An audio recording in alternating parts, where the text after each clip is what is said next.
Vereador, por que o senhor decidiu entrar para a política? Luciana, essa decisão é o resultado de um consenso, de um conjunto de opiniões de professores que trabalhavam comigo na Escola Municipal Alexandre Fará, onde eu fiquei por quase 30 anos como professor, depois diretor, e a minha vida sempre foi ligada à educação. Os professores percebiam o modo com que eu me dedicava, não só na regência de turma, como também quando diretor, procurando desenvolver uma educação de qualidade, integral, no que a gente apostava, e aposta até hoje. Então, esses professores liderados por mim se convenceram e acabaram me convencendo também de que nós deveríamos ter um representante com esse perfil, quer dizer, junto à Câmara de Vereadores, para trabalhar a questão da educação.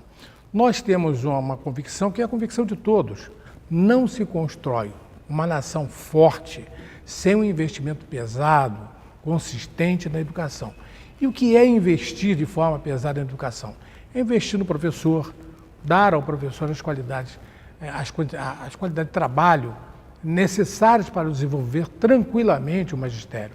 A necessidade de que o aluno, ao chegar à escola, não tenha a menor vontade dela se afastar. Preciso que a escola seja prazerosa, gostosa para o aluno, para que o pai do aluno tenha a satisfação de perceber que o seu filho está tendo um ensinamento, quer dizer, uma educação capaz de lhe proporcionar um futuro realmente consistente, uma cidadania plena. Então, para isso, há necessidade que os governos invistam. E para os governos investirem, há necessidade de representantes do povo, especialmente aqueles sensibilizados com a causa da educação, lá na Câmara dos Vereadores ou aqui na Câmara dos Vereadores, para que a gente possa implementar junto com outros companheiros que defendam a mesma causa, até porque eu acho que todos os vereadores pensam assim, todos falam a mesma coisa. Nação forte só se constrói com investimento em educação, mas isso fica no discurso. Na hora da prática, isso não se verifica.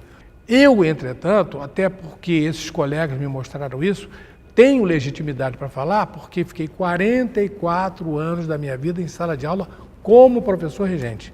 Paralelamente a isso, desses 44 em que eu trabalhei no magistério fundamental, no ensino fundamental e no ensino médio, eu fui diretor de escola municipal. Quer dizer, trago aí uma carga, uma experiência suficiente para poder desenvolver um trabalho na Câmara em defesa da educação, que é o meu sonho. Aqui na Câmara, quais são as suas principais bandeiras? Olha só, Luciana, a minha principal bandeira deveria ser até pela minha formação, educação. Eu vim aqui até com a expectativa de fazer parte da comissão de educação, ou presidente, ou vice, ou vogal, essa era a minha expectativa.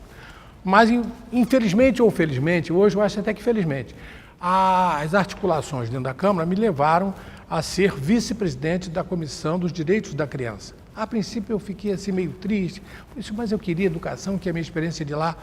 Mas quando eu comecei a debruçar sobre os problemas da comissão e, consequentemente, dos problemas que a criança que não está na escola, né, ou ainda que esteja na escola, ainda que esteja na família, os problemas são muito maiores do que a gente imagina. Eu acho que a amplitude na comissão que eu hoje presido, entrei como vice-presidente, hoje presido, ela me trouxe, as condições me trouxeram possibilidade de fazer um trabalho mais amplo.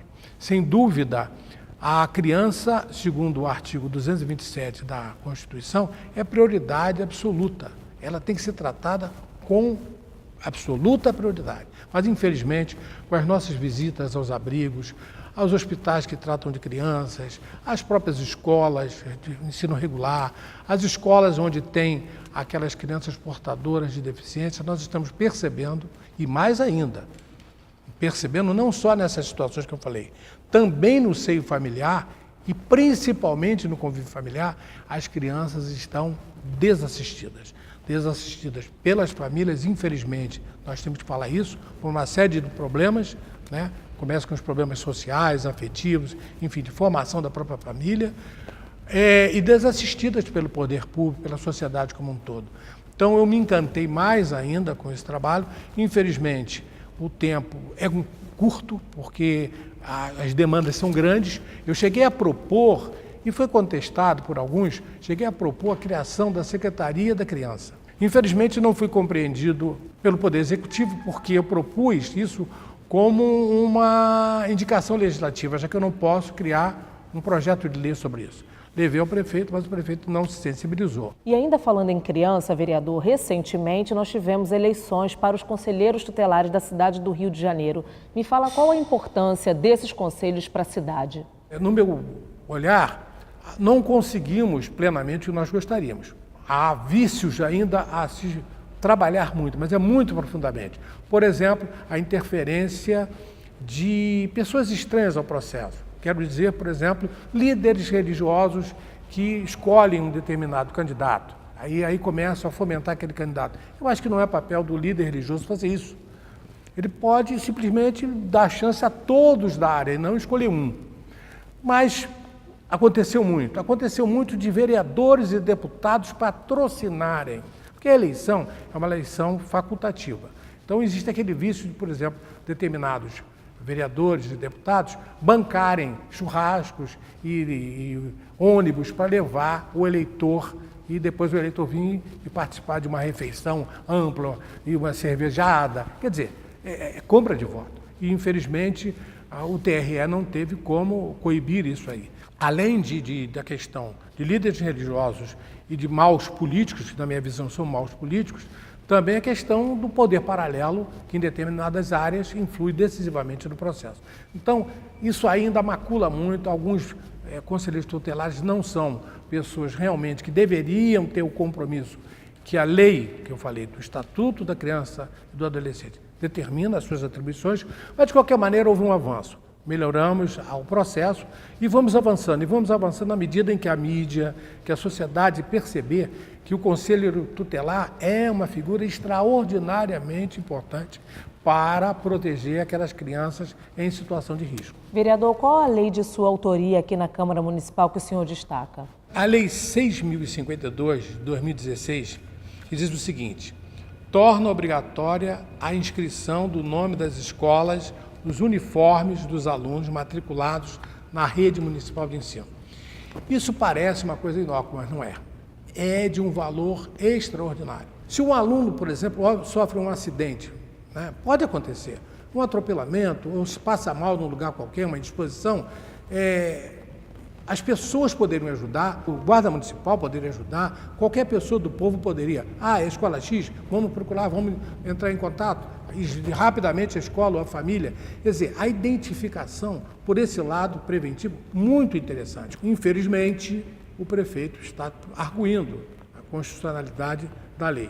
Eu lamento profundamente, gostaria que o prefeito se sensibilizasse, visse do alto alcance, de alto espírito público que tem essa lei e que recuasse dessa iniciativa de procurar a justiça para anular aquilo que foi promulgado aqui na casa. Certamente o próximo prefeito, esse aí é final de mandato, o próximo prefeito, novamente, se Deus quiser, eu estarei aqui na casa para defender, porque essa lei tem um cunho social muito grande na questão da ajuda à família, à sociedade e na proteção à criança. Nós estamos aqui há 1 ano e 5 meses. Temos 38 projetos de lei tramitando na casa. É uma produção legislativa muito boa. E todos os projetos de lei são, ao nosso ver, e ao ver dos nossos assessores, de altíssima qualidade. Até porque eles vêm como produto da discussão, de ouvir a população, de ouvir pessoas técnicas para poder encaminhá-los. Além disso, nós temos já 3 leis aprovadas nesse 1 ano e meio de mandato e 10 representações no Ministério Público contra questões de relevância, de interesse público que não estavam sendo, vamos dizer assim, respeitadas pelo Poder Executivo, seja ele municipal ou estadual. E quais são os seus projetos para o futuro? São projetos de vida, claro.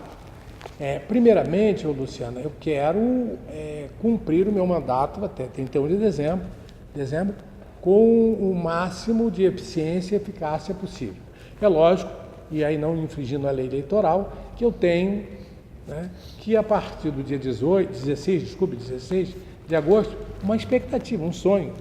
Mas é sonho de qualquer detentor de cargo público que está fazendo um bom trabalho, que o seu trabalho seja reconhecido. Se assim for, nós vamos continuar, a partir de janeiro de 2017, trabalhando na política, né, com o espírito público, como sempre fizemos em todas as vezes que nós não tivemos êxito eleitoral, continuar trabalhando para melhorar cada vez mais a qualidade de vida das pessoas, o desenvolvimento econômico da cidade, do estado, do país e, com isso, promover a grande almejada justiça social. Esse é o nosso sonho, isso nós vamos perseguir até o fim da vida. Vereador, muito obrigada pela sua entrevista. Eu que agradeço, Luciana, a você, a TV Câmara, por essa oportunidade. Muito obrigado.